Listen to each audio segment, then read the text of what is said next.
책무를 잘 감당한 드고와 여인에 대해서 같이 은혜를 나누고자 합니다. 오늘 좀 읽은 부분도 많습니다. 오늘 좀 빨리 진행하려고 하니까요, 졸지 마시고 빨리빨리 따라오시기 바랍니다. 여러분, 우리가 기쁜 일보다가 어렵고 힘든 일을 더 잘 기억하지요. 왜냐하면 속담에 이런 말이 있습니다. 고통은 스승이다. 우리가 배우는 것이 기쁨, 즐거움을 통해서 배우는 게 아니고 고통스럽고 어려움을 통해서 배우기 때문에 고통이 우리에게 스승이다 라는 말이 있습니다. 그렇지 않습니까? 여러분, 사기를 당해서 고통스러우면 다시는 사기를 안 당하지요. 여러분, 잘 못한다고 훈육에 의해서 좀 이렇게 어려움을 당했을 때에 그때 그것은 잊어버리지 않지요. 어려움을 우리가 당할 때 그래서 잊어버리지 않는다. 또 하나는 시간은 재판관이다 하는 거예요. 현재 우리가 잘 모르면은 조금 지나면은 그것이 어떤 게 옳은지 틀린지 알 수 있다는 거죠. 그래서 여러분들, 고통은 스승이고 시간은 재판관이다. 두 개 잊지 마시기 바랍니다. 여러분들, 우리의 삶에 그대로 적용될 수 있는 이야기입니다. 오늘 여러분 본문에 보면은 이 드고와 여인이 다윗 왕을 이렇게 담화하면서 죽은 이야기를 합니다. 아이들이 둘 중에 싸워서 죽었다고 그러죠. 인간의 삶에 있어서 죽음이라는 것은 어떤 것이냐 하는 거죠. 웰빙 안에서 웰다잉이죠. 우리가 어떻게 하면 잘 죽느냐 하는 겁니다. 그리고 또 죽음이라는 것은 이 땅에 어떤 의미를 가지고 있느냐 하는 겁니다. 여러분, 죽음은 어떻습니까? 누구나에게 오지요. 뭐 피할 수가 없어요. 생명 있는 것은 그렇죠. 우리가 식물도 그렇고 동물도 그렇고 인간도 그렇고 무생물도 그렇고, 무생물 아니죠. 생명 있는 것은 반드시 죽음이 온다는 거예요. 그것이 짧으느냐 기느냐를 딱 별 문제로 놓고 언젠가는 죽게 돼 있다는 거죠. 한라산에 있는 주상나무도 1000년을 살지만은 뭐 1000년 살아서 1000년, 죽어서 1000년이라고 그러죠. 유한하다는 거죠. 인간이라는 것은 뭐 최고로 오래 사는 분이 110몇 세라 그러죠. 120세를 넘을 수가 없어요. 누구에게나 죽음은 온다는 거예요. 예외가 없다는 겁니다. 나무도 그렇고 동물도 그렇고 사람도 그렇고 생명체가 있는 것은 반드시 유한하다는 겁니다. 또 그렇고 그것을 거부할 능력이 없다는 거예요. 여러분, 죽음이 올 때에 죽음을 거부할 능력이 있습니까? 아무도 없다는 거예요.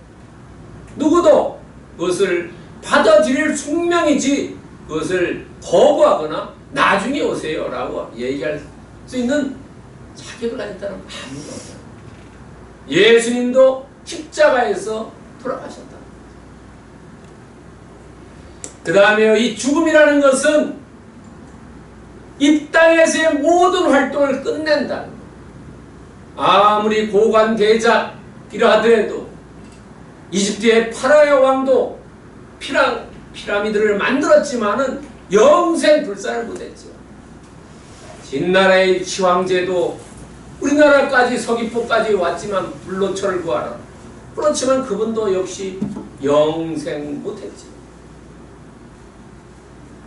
이 땅에서 아무리 높은 직위와 어떤 많은 것들을 가지고 있다 하더라도 죽으면은 일단 끝이라는 거예요. 모든 활동이 끝난다. 그런데 세 번째는 넌 크리스찬들이고 일반 사람들이 얘기할 수 있지만 우리 크리스찬들에게는 죽음이라는 것은 새로운 출발점이라는 거죠. 이 땅에서의 출발점이 아니고 하늘나라에서의 출발점이라는 거죠. 여러분, 학생들이 졸업은 뭐라 그래요? 졸업하면 또 새로운 시작이죠. 졸업이 끝이 아니라 시작이라고 얘기하지 않습니까?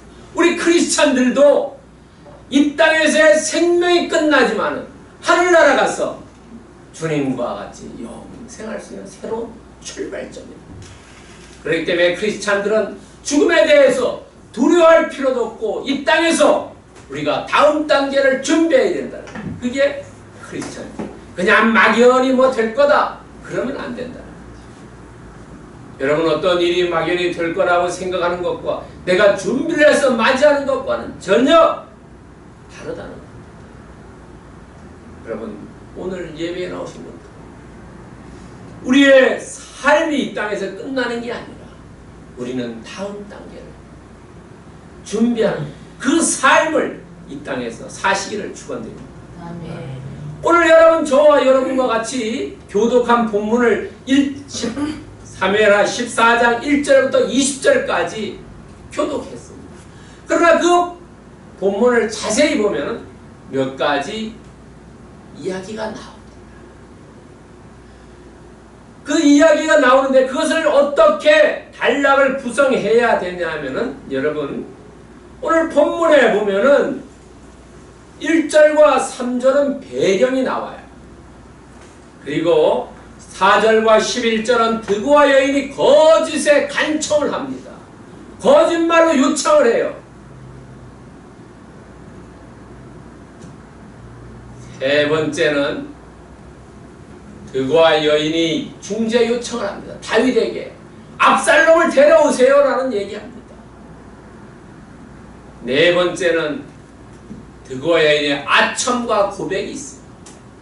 여러분 오늘 본문을 읽으면서 이런 것들을 이해했는지 모르겠습니다.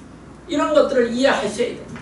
오늘 성경 본문에 보면 4절과 12절과 18절의 앞에 동그라미가 쳐 있습니다. 왜냐하면 단락을 나눌 수 있다는 게 내용이 달라진다는 거예요.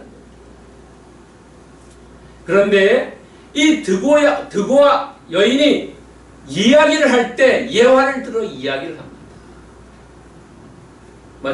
제가 설교할 때는 거의 예화를 들지 않습니다만 성경 얘기하기도 바빠가지고요 예화 들지 않습니다만 예화를 이 드고와 여인은 들면서 얘기를 합니다.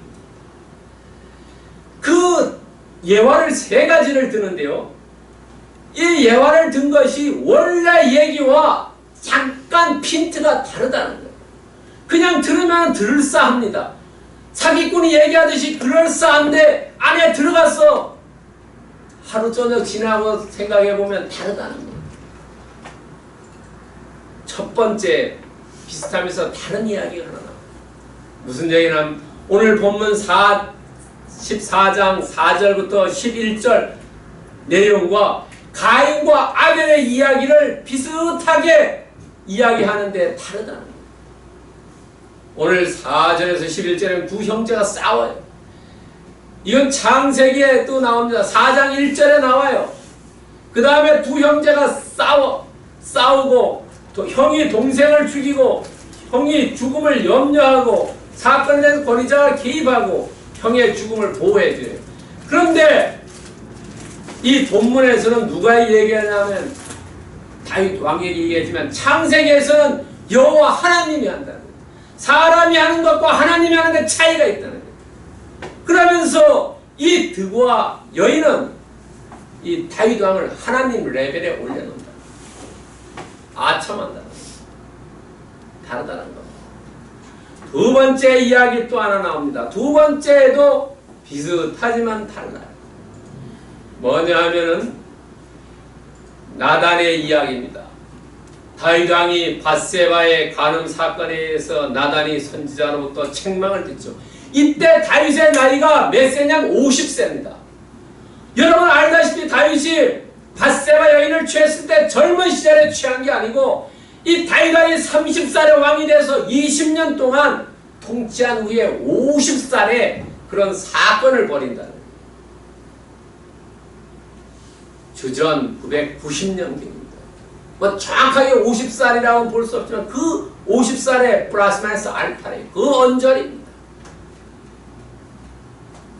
그런데 오늘 본문 12절부터 17절 사이에 비교해 보면 이 드고와 여인에게는 요압이 청탁하지만은 나단에게는 하나님이 청탁, 하나님이 가라고 한다.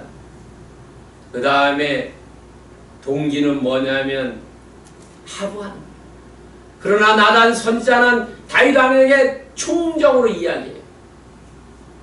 드고와 여인은 자기의 유익을 구하지만 나단 선지자는 다른 사람의 유익을 구해요.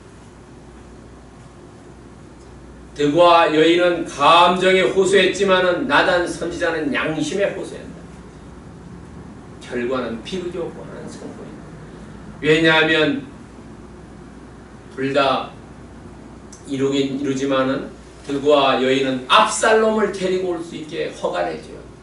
그러나 압살롬이 아버지에 대해서 반역을 하죠. 집안이 콩가루 집안이 되더라. 그러나 나단 선지자의 이야기를 들은 다윗은 회개했다. 그리고 다시 돌아왔다. 비슷한 줄거리로 가지만은 내용이 다르다는 거예요. 왜냐하면 하나는 인간적인 거고 하나는 하나님이 한다는 거죠. 사람이 할 때는 자기의 유익, 욕심이 들어가 있지만 하나님이 할 때는 욕심이 없다는 거예요. 올바른 진리의 길로 가게 인도한다는 거예요. 세 번째, 또 비슷하지만 다른 이야기 하나 또 있습니다. 뭐냐면 압살롬 이야기와 본문 이야기입니다. 이 전체 이야기 4절부터 17절까지를 이 드고와 여인이 다윗 왕에 가서 이야기하는데, 이 이야기는 압살롬을 데려오려고 하는데 그 압살롬 이야기와 비슷하다. 그러나 내용적으로는 다르다는 거예요. 왜냐하면 압살롬이 도망간 것은 자기 형님인 암논을 죽였기 때문에 그렇다. 여러분, 압살롬은 철저한 계획을 해요. 오늘 본문에 나오는 이야기는 두 형제가 싸웠을 때 우발적으로 살인을 했다. 살인의 대상이 형이 동생을 죽였다. 그러나 압살롬은 동생이 형을 쳐 죽였다. 칼로 찔러 죽였어요. 어디서? 식탁에서. 두 사람이 싸운 것은 빈들에서 싸웠다. 빈들이라는 것은 그냥 광야가 아니라 사람이 없는 데를 빈들이라, 증인이 없는 데를 빈들이라. 살인자의 부모는 과부였고 하나는 다윗 왕이었다. 살인 후 형제가 없었지만 압살롬은 형제가 여러 명 있었다. 살인 후의 상황은 두 형제는 이 과부인 엄마가 이 형이 죽으면 씨가 끊어질까 봐 염려해서 다윗 왕이 찾아가서 거짓 간청하는 거예요. 압살롬은 자기 어머니가 있는 그술로 피난가고 있었습니다. 비슷하면서 줄거리는 내용은 비슷하면서 다르다. 오늘 이런 이야기를 기본적으로 알고 있어야지 본문을 정확하게 이해할 수 있다는 것. 여러분, 드고와 여인이 나옵니다. 이 드고와 여인은 어떤 사람이냐면 드고와 지방에 있는 사람인데 의미는 나팔을 부다, 손뼉을 치다, 안정되다 라는 의미를 가지고 있습니다. 이 사람은 요압에 의해서 발탁되었어요. 그 동네에 살고 있는 지혜로운 사람인데 요압이 발탁합니다. 언제? 주전 985년에 다윗이 55세경입니다. 밧세바의 간음 사건 나고 5년 후입니다. 그러나 이 드고와 여인은 이름이 언급되어 있지 않아요. 언급되어 있지 않지만은 성경에도 지혜로운 여자라고 했는데 뭐냐면 이 사람은 4가지의 능력을 가진 사람입니다. 첫 번째, 이야기를 잘했다는 겁니다. 두 번째, 변신을 잘했다는 거예요. 세 번째, 이를 추진을 잘했다는 거예요. 네 번째, 아부의 달인이었다는 거예요. 성공하려면 이 4가지 조건을 갖춰야 된다. 이 4가지 조건을 갖추기만 하면 어디 가서 성공할 수 있다는 거예요. 말을 잘하고 변신을 잘해야 된다는 거예요. 그 다음에 일을 잘 처리하고 아부할 줄도 알아야 된다. 이 4가지를 갖춰야지 회사에서 출세의 길을 갈 수 있다는 거예요. 여러분 출세하는 사람들 봐요. 대부분이 이 네 가지의 조건을 갖춘 사람들. 출세하는 사람들은 아부 잘합니다. 여러분 오늘 이 드고와 여인은 다윗 왕과 8번 이렇게 대화를 주고받아요. 8번. 그리고 신약에도 조예가 깊은 것 같습니다. 사람이 죽는 것 이런 얘기도 하고 또 하나님의 맹세로 여호와 이름에 맹세하면 변할 수 없다는 그런 얘기도 하고 뭔가가 신학적으로 또 깊이가 있다. 그리고 마지막에 얘기합니다. 뭐라고 얘기합니까? 요압의 첨탁이라고 고백했다는 거예요. 다윗이 얘기할 때 잘못 얘기하면 죽지 않습니까? 그러니까 딱 아첨하고는 얘기합니다. 나는 그대로 시키는 대로 했다고. 그리고 오늘 20절 이후에 다윗 왕과 만난 이후에 이 드고와 여인은 어떻게 됐는지 성경에서 기술이 없어요. 이 사람의 역할은 이 사람의 해야 할 일은 거기서 끝난다. 왜냐하면 이름도 없는 여자입니다. 하나님의 대적한 사람, 거짓말로 사람들을 호렸기 때문에. 여러분 이 드고아는 어디에 있냐면은 여기 빨간 줄로 쳐진 요 지역입니다. 요 지역. 여기에 조금 작게 나오는데 여기가 예루살렘, 여기 있습니다. 드고아. 요 지역이 있어요. 예루살렘에 요 부분이 있습니다. 여기 있습니다. 이 드고아는 예루살렘부터 약 16km, 한 40리 정도 떨어져 있습니다. 그리고 이 사해 바다가 보이게 높은 지역에 있어요. 해발 822m에서 높은 지역. 822m면 상당히 높습니다. 여러분 저기 제주대학이 있는 데가 한 350m 정도입니다. 상당히 높은 지역이 있습니다. 그리고 우리가 유명한 아모스 선지자, 아모스서를 쓴 아모스 선지자의 고향이고 르호보암이 이 드고아 성을 만들었고 다윗의 부하 이라가 이곳 출신이고 포로 생활이 끝난 다음 돌아왔을 때 드고아 사람들은 이 예루살렘 성벽을 지었다. 거기에 가서 부역했다는 거예요. 이 드고아 지역 사람.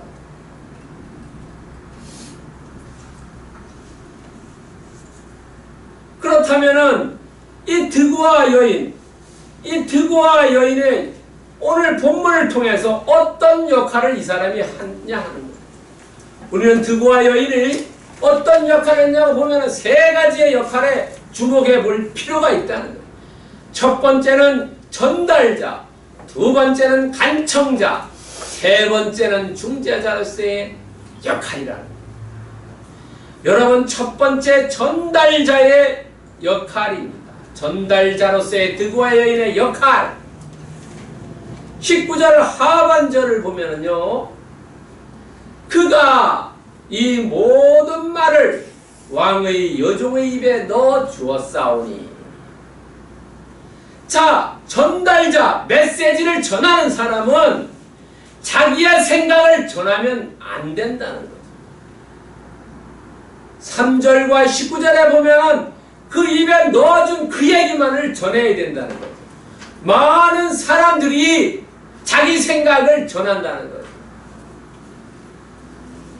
저도 이 성경을 읽으면서 두려워졌어요. 왜냐하면 정말로 하나님이 성경의 말씀에서 그 말하는 것을 제대로 전해요.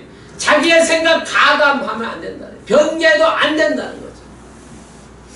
여러분 대부분의 사람들이 뭐 텔레비전 프로도 있죠. 처음에 시작했던 내용과 마지막에 보면은 말이 완전히 와전돼 있지. 대부분 사람들이 자기의 유익을 위해서 그 말을 가감하고 변개하고 고쳐가지고 왜곡해가지고 이야기하지 않습니다. 우리가 말을 전할 때는 정말로 두려운 마음으로 가감하거나 변개하거나 왜곡하면 안 된다. 그대로 전달해야지. 오늘 드고아 여인은 자기 요압이 자기 입에 넣어준 그것을 그대로 이야기했다고 얘기하지 않습니다. 세 번째는 명령자의 의도를 정확하게 이해해야 된다. 그리고 거기에 몰입해서 연출해야 된다는 거죠. 여러분, 어느 집단에 가면은 가장 그 사람의 심중을 잘하는 사람이 비서실장이죠. 비서가. 같이 일해도 그 비서만큼 24시간 같이 다니고 같이 생각해요.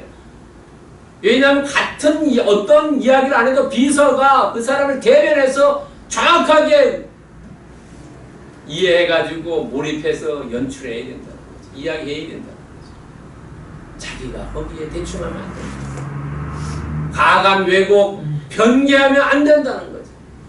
하나님 말씀을 변개하고 가감하고 왜곡하는 사람을 뭐하니? 이단이라 그리고 사입이라 하지 않습니다. 정통파 교단이라고 하는 사람들에도 이상한 사람 많습니다. 사람에 따라서 다르다는 것. 정확하게 하나님 말씀을 이해하고 몰입해서 전해야 되는데 자기의 사심이 들어가 전하는 사람이 많이 있다는 것. 여러분 신명기 4장 2절에 보면 내가 너에게 명령하는 말 너희는 가감하지 말고 내가 너에게 내린 너희 하나님 여호와의 명령을 지키라.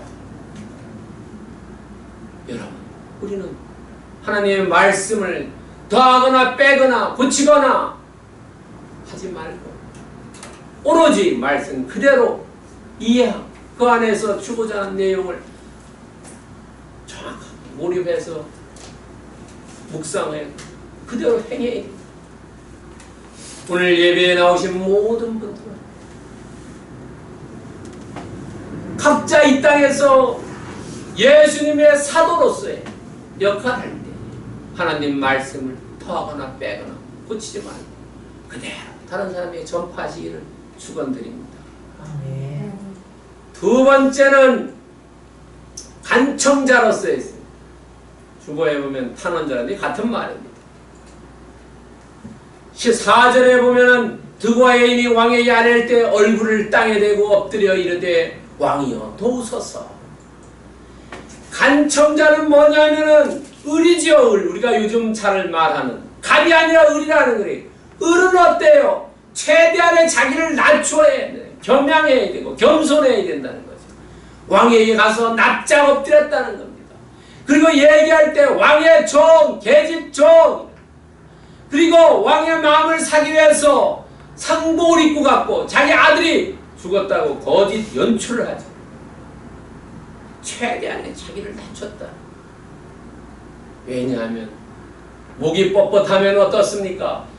잘 안 되죠. 비즈니스 할 때도 그렇지 않습니까? 자기를 낮춰야 된다는 거죠. 낮추지 않으면 안 된다는 거죠. 그 다음에 오늘 적절한 예화를 해요. 거짓말로 적절한 예화를 해요. 두 아들이 내 자식 싸웠는데 한 아들이 형의 동생을 죽여가지고 그 살인자인 형을 우리 씨족들이 와서 죽이려고 한다. 우리 집안이 끊어지는데 왕이 어떻게 해달라. 이렇게. 그러니까 집에 가 있으라. 아니요. 그러면 내가 거기 너한테 오는 사람들 경고하면 아니요. 그랬을 때 뭐라고 얘기해요? 여호와 이름으로 맹세한다 할 때 그때 만족하지. 여러분 예화를 들어서 하는 거예요. 내가 체험한 예화. 여러분 전도할 때 내가 체험한 것을 전하는 게 가장 전도가 잘 되죠. 왜냐하면 그게 예화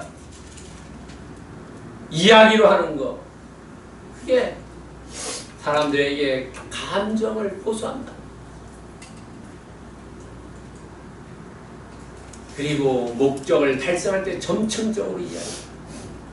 처음부터 강하게 하지 말고 차례 단계별로 8절부터 11절에 보면은 단계로 얘기해요. 처음에 얘기할 때 집에 돌아가라. 두 번째 할 때 경고에 다윗이 경고를 해주죠. 세 번째 맹세합니다. 이렇게 차례 이야기했다. 우리가 전도할 때 무대뽀로 하면 안 됩니다. 차례 시간을 가지고 이야기해요.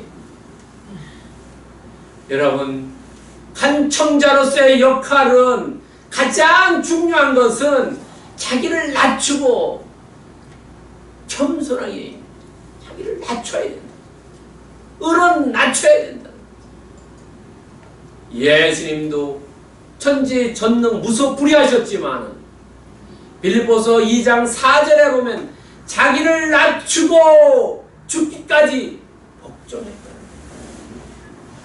나의 마음을 죽기까지 내려놓아야 된다. 하심이죠. 하심. 내가 목이 뻣뻣해졌을 때, 입이 굳어져 있을 때 이루어지지 않는다. 지위가 높건 낮건 선 줄 알았을 때 넘어질까를 염려하란 말이 바로 겸손해야 된다는 거지. 어디서나 겸손해. 겸손 또 겸손하시라. 오늘 예배에 나오신 분들은 예수님 앞에서나 사람 앞에서나 늘 겸손하시기를 축원드립니다. 아멘. 세 번째는 중재자로서의 드보의 여인입니다. 20절 하반절에 보면 내주왕의 지혜는 하나님의 사자의 지혜 같아서 땅에 있는 일을 다 아시나이다 하니라. 중재할 때는 어떻게 해야 되냐면 14절에 보면 누구나 아는 진리의 말씀을 가지고 이야기해야 된다는 겁니다. 여러분, 사람들을 감동시킬 때 쉬운 얘기, 쉬운 예화를 한다는 거죠. 여러분 14절 보세요. 우리는 필경 죽으리니 땅에 쏟아진 물을 다시는 담지 못할 것 같아오니 하나님은 생명을 빼앗지 아니하시고 방책을 베푸사 내쫓긴 자가 하나님이 버린 자가 되지 아니하시니. 아니, 물 쏟은 물을 어떻게 담을 수가 있습니까? 사람은 필경 죽고 물은 쏟아지는데 하나님은 내쫓은 사람도 사랑한다는 거예요. 자, 아는 얘기를 가지고 한다는 거예요. 이럴 때 감동된다는 거예요. 세 번째는 전형적인 아부의 말이에요. 오늘 20절에 봐도 그렇죠. 내주 왕의 지혜는 하나님의 사자의 지혜 같다. 사자는 누굴 얘기하는? 천사를 얘기합니다. 하나님의 천사의 지혜 같아서 땅에 있는 일을 다 아십니다라고 이야기합니다. 이렇게 붕붕 띄워준다는 거예요. 칭찬해준다는 거예요. 여러분, 사기치는 사람이 어떻습니까? 칭찬 막 해줘. 책망일 절대 안 얘기해요. 칭찬만 합니다. 이거요, 모든 책임이 왕 다윗 왕 당신에겐 책임 없어요. 그 책임 내가 다 집니다 라고 이야기합니다. 9절에 나오죠. 걱정하지 마세요. 내가 다 책임집니다 라고 얘기합니다. 이 사람이 중재자입니다. 여러분, 부동산 중개업자라고 이렇게 양쪽에 잘 얘기하죠. 책임은 본인이 다 알아야 합니다. 전형적으로 아우에 중재자로서 역할입니다. 왜냐하면 학개서 1장 14절에 보면 남은 모든 백성을 감동시키고 중재하는 사람은 양쪽에 두 사람을 다 감동시켜야지 이루어진다는 거죠. 한쪽의 사람만 감동시키면 이루어지지 않지. 여러분, 땅을 사고 할 때 뭐 알박기라는 게 있지 않습니까? 알박기. 큰 땅을 뭐 사업을 하는데 그 조그만 땅 때문에 사업을 못하는 경우가 있지 않습니까? 그 알박기 아닙니까? 그 사람을 감동시키지 못했기 때문에 그렇다는 거예요. 중재자로서 역할을 잘못했다는 거예요.